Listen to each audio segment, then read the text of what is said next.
Hey, welcome back, you guys. So I thought it might be fun to show you guys what tool belt I'm using and what I have in it. So this one is a forward facing, it's like a Viking Tools. It's really common. It's called a Cadillac. That's the brand, made by Viking Tools.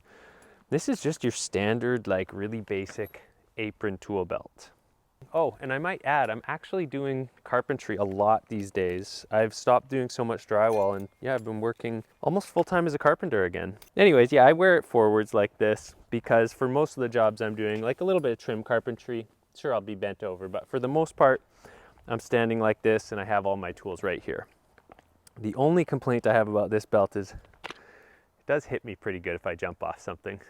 So in the past, I was definitely a fan. I mean, I love the colors for starters of something like this. And to be honest, my actual preference for a tool belt is side bags, right? Worn on the hips. But this whole thing is made by Task. Looks like they're kind of taking a page off Occidental. But yeah, I loved this one. But as soon as you have it full of fasteners and full of tools, a bag like this gets really heavy.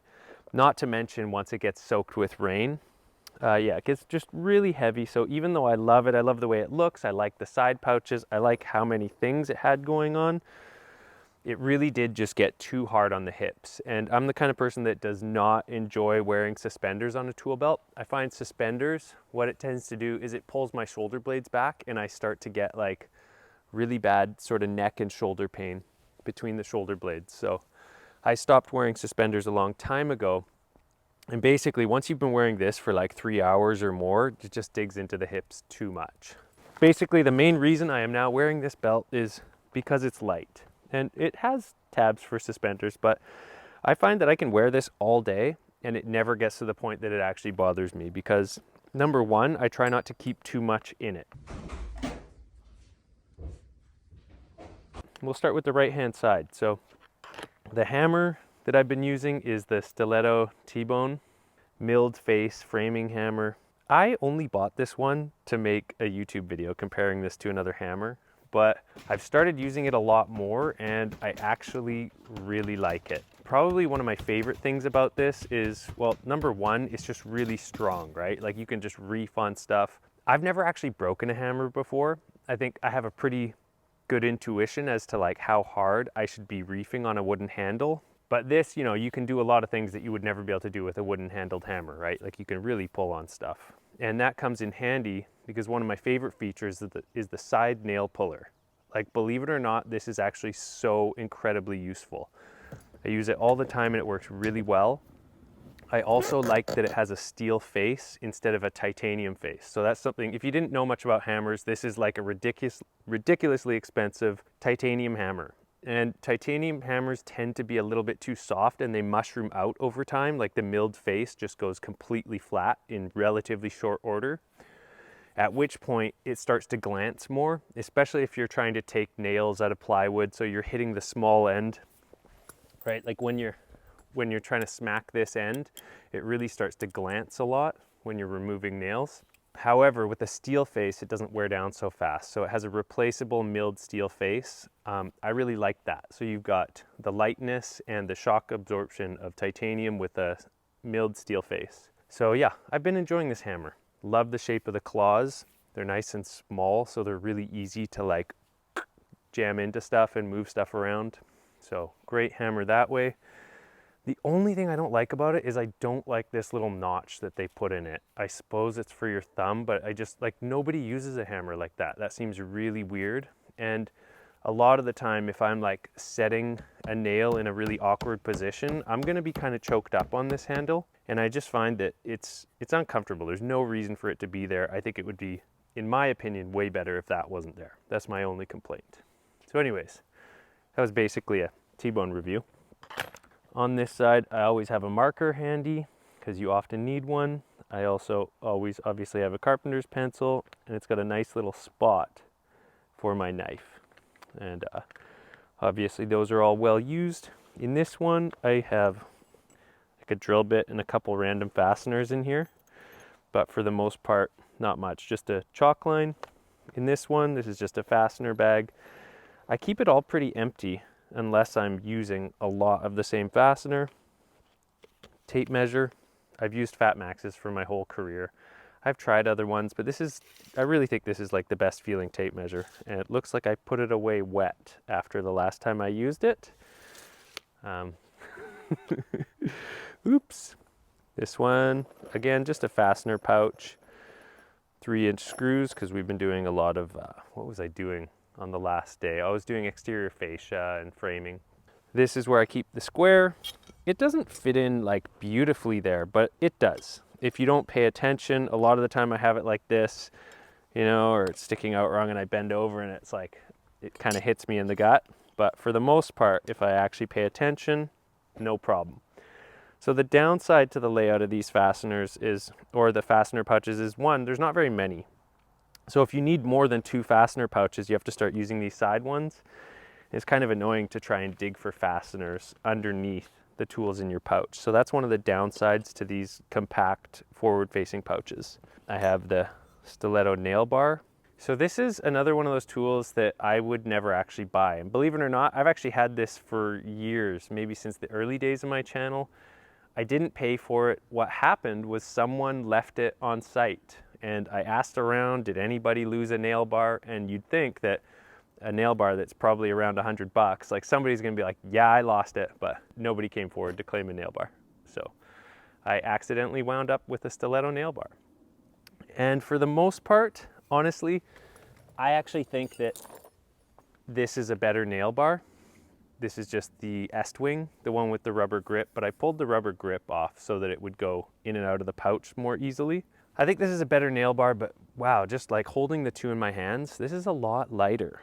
And at this stage, like at 43, I like my pouch to be pretty light. So this is actually an added benefit. This one happens to be more well used than this one. This thing, I think, just gets in the way. I never use it. We'll try it out in a little bit. Overall though, I do think this is a good buy, even though I didn't buy it. But here's why.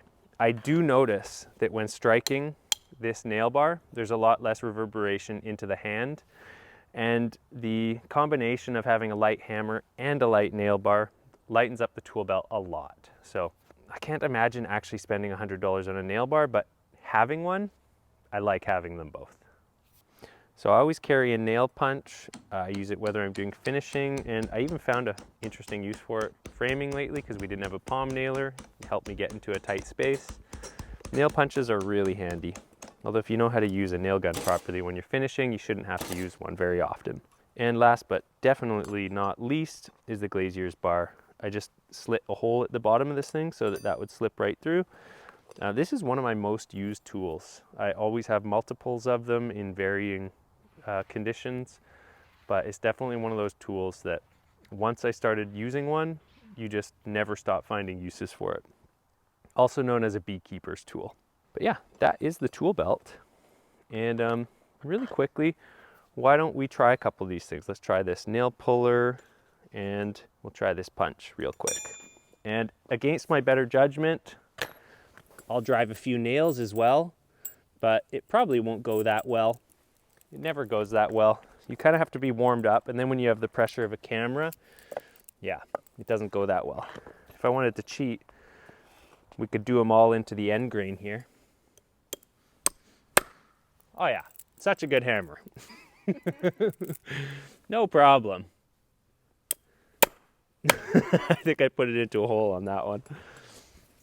But yeah, like I was saying, this claw is just like, it's a really good claw for that kind of stuff.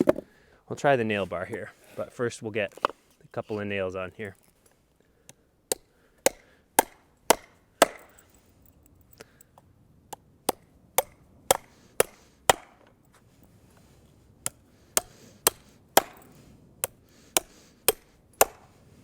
Yeah, I do like this. It's a nice hammer. Oh, windy.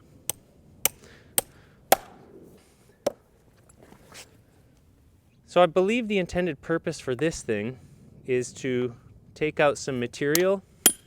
Feels horrible hitting it. This hand really vibrates. I think you're supposed to be able to get under there now without tearing out so much material. That's the idea. Oh, yeah, see, that's holding pretty good, but let's try this one. It's such a good nail bar, nail puller. So now let's try it without, and it will take out some more material, right? It's these parts right there. So it does stop that from happening, but like, honestly, how often when you're pulling framing nails is that little bit of tear out gonna matter? And I think actually if we look at it, barely even better, if it is. Anyways. But just like I was saying, for this kind of stuff, it's nice. Having the waffle on the hammer will help. Again, it not glance off the nails, especially when you've got a bent nail in plywood that you're trying to hammer out. Yeah, it's good. So I really do enjoy these hammers. Guess this was a Toolbelt Plus hammer review by accident. Yeah, good hammer. Haven't tried the Martinez yet. I know it's been getting said in the comments. I don't know if I will try the Martinez. Honestly, I don't think I want to spend like $4.50 Canadian on a hammer. I've already got one overpriced hammer. That's probably enough. Oh, and of course it's got the magnet thing, which isn't for picking up nails, it's for driving nails. I never even showed that, partly because I don't use it too often. Is anyone in the comments, anyone who watched this, are you old enough that your parents, maybe they were Depression era parents, and they made you straighten nails? Is there anyone there that had to go through that? Let me know in the comments if that was your parents. It wasn't mine, but. So now you know what tool belt I'm running and why, what tools I keep in it, what kind of tool belt do you have, and what are your preferred tools to keep in the tool belt. And let's drive one more nail for the road. I bet this one's gonna go horribly wrong. No, it didn't. You gotta get warmed up though. You know, like the first 10 nails are just warm-up swings, and then it's that, then you get into a rhythm. I remember that. There's a zen to nailing. But anyways, I'm done. I hope you guys are doing really well. Hope your projects are going well, but I hope you're doing even better. Till the next one.